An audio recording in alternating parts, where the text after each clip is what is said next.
Okay, yeah, not really. It's Alicia Dukov with Dr. Jenkins. So the new show is called My Doc and Dukov. You're tuning in today on KHTS 1220 AM. And just in future, if you guys wanted to give us a call, it's 661-298-5487. Hi, Doc. Hello, how you doing? Hi, my Doc. We're going to talk about some fun stuff today. We're talking about people that worry about medical problems needlessly. Yeah. What do they call that? So hypochondria. Hypochondria, okay. Well, that is a subtopic of today, which actually ends up happening symptomatically when we go online and check out symptoms for things that we think that we might have, and we start to get freaked out because we read all these forums, we read all these things online that are just incorrect. We don't know where the information's coming from. And so, you could be having like an eye twitch. You type in online eye twitch, and the first 10 things that pop up are that you have some kind of tumor in your brain. You're falling apart. So go to the cemetery and pay everything. Right, it's terrible, and it really makes people scared. We're talking about something actually legitimate right now, which is, a great percentage of people feel that it's easier to go online and check what your symptoms are than to get into a doctor's office. And let me just take the time right now to vamp up that I'm sitting here with one of the greatest doctors ever that I've had since I was 9 years old.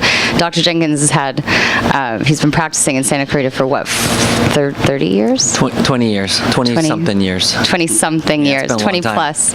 Well, since I was 9, at least. There we go, now we can figure it out. And now you have your own practice located right next door to the doctor's office on Lyons Avenue, and you've titled it My Doctor, My right? Doc.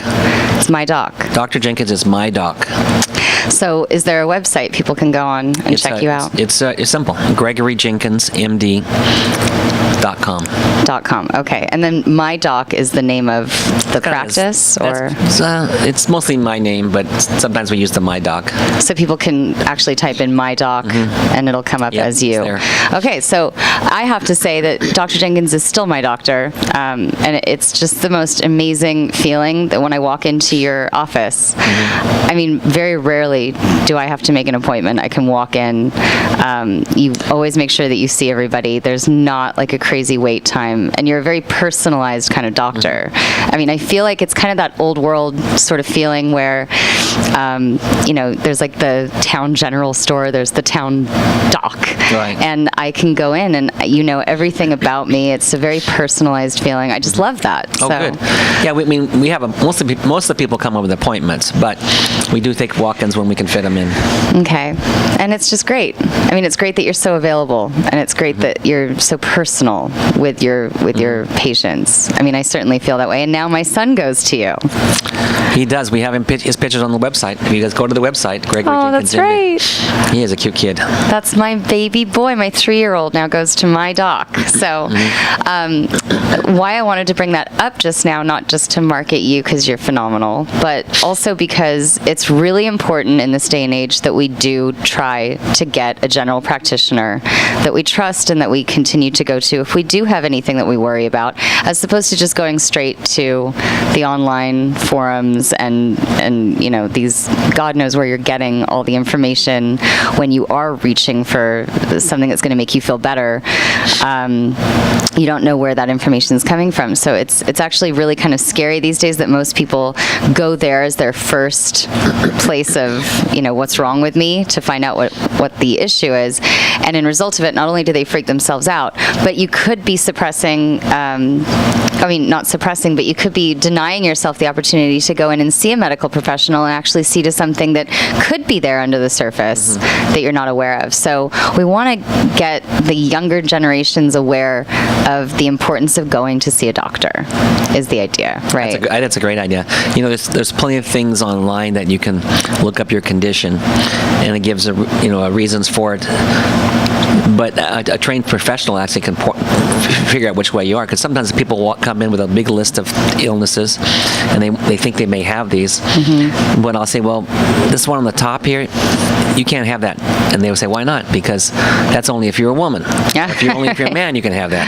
So until they read the details. Sorry, you're missing the genitalia. It's a lot easier just to print off the list of the things and think, well, I have these, I'm going to check for them. So do you ever see people that come in, maybe they've done their own research online, like what we were talking about, but they actually have made it into the doctor's office, and they come to you with like a profile, like a whole packet full of things that they've printed out saying, I think I have this, doc, tell me. That's happened where they come in with a big packet, like you said, and they'll highlight words or diseases that maybe they want to be checked for.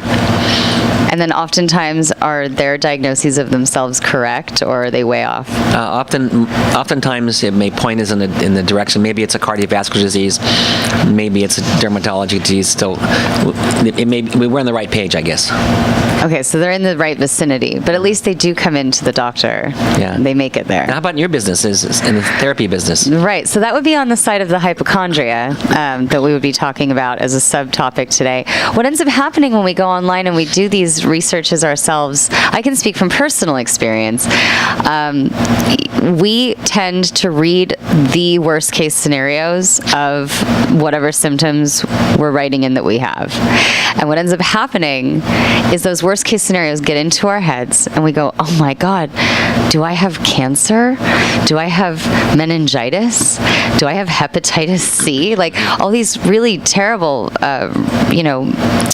horrible illnesses that unfortunately some people do have, but if you're not one of those people that has it and you just have a headache, all of a sudden you're typing in headache for more than 2 days, oh, you might have that brain tumor, and people are getting scared. And rather than running to the doctor to get a checkup, to get that really looked into professionally, they're sitting there and they're really stressing themselves out, which causes more damage than anything else internally. And that would be on the side of the psychological, which would be you create this hypochondria. Hypochondria is this obsessive fear that you have an illness. By the way, hypochondria comes from hypo meaning low and chondria means below the ribs. So that's really what they're meant is right by the heart. People are worried that they're going to have a heart attack, technically.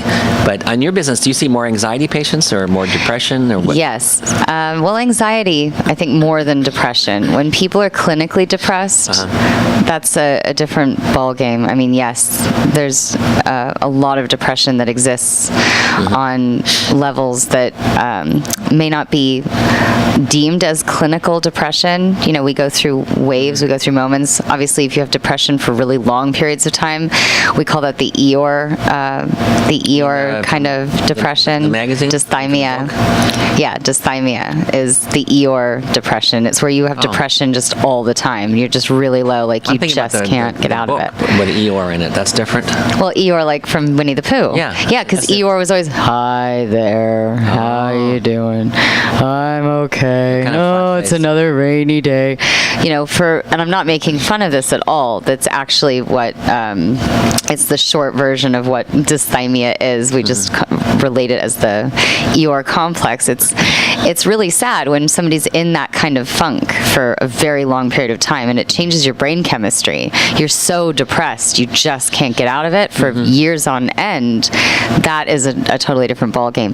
But everybody suffers from depression on some level at some time. I mean, we're human beings, so you're not just going to be sunshine and rainbows all the time. You will have moments of depression. Anxiety is a different ball of wax, because anxiety, which I feel energetically sits like a ball in the stomach. It's like this stress ball that's just constantly moving, and it's like a little gremlin, and it just needs to be fed.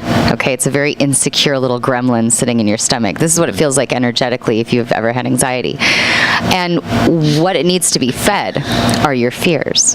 That's what it needs to eat to get bigger. And so this is very related to what we're talking about right now, because if you have a feeling of anxiety inside of you on an energetic level, and you're not quite sure why you're anxious, you're just, you're feeling that little ball in the center of your stomach kind of buzzing around like a little gremlin. If you are not aware that that's what that is, this generalized anxiety, you can feed it by adding all of your fears in there and not being mindful of where you're putting your energy, not being mindful of how you're best taking care of yourself. And it goes right down to what we're talking about today. When you go online and say that you have a headache, or you just, maybe Meningitis. Right? Brain tumor. Cancer. Oh my God. And it's terrible, because there are people that actually do have these illnesses, but how do you think they found that out? Not by being on the web and checking it out. Maybe initially they wrote in being like, well, what's that? But until they went into a doctor, and until they got checked up and actually went through the process of really just sorting out what was going on in their bodies, you don't know. And what happens is you create this fear and this anxiety in yourself, and that little gremlin just gets bigger and turns from Gizmo to what they turned into after midnight. Yeah, what they turned into after midnight. Right. Don't feed them after midnight, right? So I brought up this great article. I looked at this great article today that was from CNN online in 2012. And I'm sure the stats have changed since then. But this article was exactly what we're talking about today. It's about people that go online instead of going to the doctor to check out the symptoms they have, and it's creating all this fear and anxiety unnecessarily. And one of the stats here is that, according to this report, 80% of internet users have looked up health info online instead of going into their doctor. How true do you think that is today? This is from 2012. I couldn't find a more recent article. I think it's maybe 50-50. People come in my office, not very many of them have a list like I talked about earlier. But I think most people just want to go see a doctor that understands and wants to help them find what their solutions are. But that's hard. It's hard to find a good doctor these days, because not everybody's you, for instance. You don't have all these, some people with their insurance, they have to go through Kaiser, and they feel like they're being treated like a number as opposed to a person. That's right. And it would deter them from getting into their doctor's offices. Maybe Kaiser should put in computerized stuff, because I know that they have these programs, some doctors have these programs where you type in all your stuff, how long you've been coughing, your age, what do you smoke, and eventually after 15 minutes it comes down, well, maybe you have this. Right. And then take that, maybe you have this, to someplace and ask them, well, do I have it? I think I'm just talking more about how you're a very personalized doctor. It's easy to get into you. I think what deters a lot of people is that they have to call this network, and it's like an automated system, and they don't know who they're going to be seen by. Right. I think a lot of people don't trust their doctors these days. It's almost like when you're in elementary school, on your first day of school, you don't know who you're going to be the teacher, and they're nicer, angrier teachers. Right. So I think the same thing with professionals is you just don't know who they are until you try them out. Absolutely. I know in your business, I'm sure that when they go and find you on Psychology Today, are they looking at all the things you can do, what your picture looks like? Yes. What is it that makes them choose you? Oh, I'm so glad you just brought that up. Yeah, look, in today's world, the fact that we're constantly online, this is how we predominantly live our lives and how we feel connected. One of the first ways that I have ever chosen a therapist is by their picture, and maybe a brief description of what they've done, but that's not even as important to me as how I feel about them when I first look at them. And then if I do venture to call, the sound of their voice also is really important to me. So I think what we're talking about here is we're not so far from that time where we needed to connect with people through physical contact and needing to feel that energetic harmony between us, that I could actually trust you. We're not far from that, even though we're always online these days. We still need that. Well, I think until you shake hands with somebody and talk to them, it's hard. I know that the photographs and your website, your website is good because people maybe recognize your name. Yeah, actually, I've asked a lot of my clients when I first see them, I say, so what was it about my Psychology Today profile that attracted you? Like, what made you make that call? And some of them will say, okay, well, you were one of like 20 calls I made. But a lot of them have said it was the picture. And they just had a good feeling about me. And then I'll find out more about that, and either it will be the aura that you have. I think that's what it I think comes it's what down it is, to. yeah. It's I think it's- people feeling other people's energy, and we can do that online. So, is there a site that you're on where people can see your picture and Just on my own website. Oh, I just don't have, on- I don't have okay. it on Psychology Today. Okay, because this actually, this article came up with some really great tips on what you can do if you're one of those people right now that doesn't have a general practitioner like Dr. Jenkins. Because as I said, not everybody's lucky enough to have my doc at the bottom of their street like we are in Santa Clarita. Then this article that I pulled up has some great references that we can look up online. And you can type in the kind of doctor that you're looking for, and it comes up with people in your area that are either in private practice, or that they are ones that take your insurance or whatever. But to not get into the doctor's office if you do have some permeating problem, and to just look online, it's making us all freaked out. I did this with my own son when he had his first fever. We were living in Switzerland. My son's 3 now, but as a tiny little baby and you're a first-time parent, you freak out about everything. Maybe not everybody does, but I mean, it's all new. So his first fever of 102 at 11 o'clock at night, you want an immediate answer. Right. You want to know right away what to do and what this could be, and you type in all the symptoms. And if it was that easy to be able to call a doctor at any time of the day and say, okay, this is what's happening right now. He has 102 fever. What do I do about it? If it was that easy, I think a lot more people would be heading straight to their doctor. There's a instead lot just of going a lot of online. insurance companies have nurses online you can call 24 hours, and you can ask them questions what to do. But the truth is, most of the time, that's to keep you from going to the hospital or going to the emergency room so that they can use more benefits. That's the main reason that they have them, not because it's really great for you. I mean, they do a good job for a lot of it, but many times it's like, well, don't worry about it.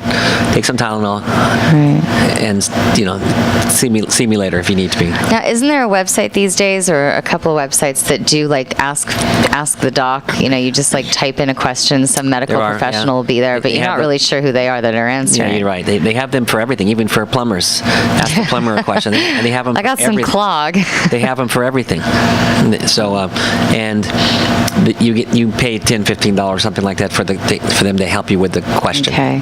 Well, I just remember back to that first fever, and at 11 o'clock at night, all I wanted were some answers right away and what to do. And I freaked out because the first things that come up are that your baby might have Leukemia. meningitis again. What's that really scary one? RSV or respiratory? Syncytial virus. What is it again? Respiratory syncytial virus. Okay, that is the biggest fear of most parents shots when they for hear that. their kids coughing. Yeah. Oh my goodness. And what really freaked me out, see, I have a lot of personal experience with this, being a little hypochondriac online. And I've decided I'm not doing that anymore. I decided about 2 years ago, get off the sauce. I'm not going to look online anymore for these symptoms. I'm just going to wait it out. Go in the morning to Valencia Pediatrics if that's what I needed to do. Go to Dr. Jenkins if that's what I needed to do. But don't look online. The end for me was he had a cough, and I thought it was RSV. Right. And the worst was the dry drowning. That feeling of, okay, he was in the water, he coughed up some bath water just now. Is he going to do dry drowning a few hours from now? Should I be freaking out about that? So it's not until I went and saw you and you were like, no, here's the real deal about dry drowning. And it really calmed my nerves. So that's what I really want to hone in on today and help people see when you go and see a doctor, and Dr. Jenkins especially is so personable. It calms a lot of fears, especially for moms with their kids. That's right. So anyway, we're going to go to a break in a second, but if you guys have something to contribute to this topic, or if you have your own story about being a little hypochondriac out there, give us a call at 661-298-5487. You're listening to KHTS 1220. We'll be right back.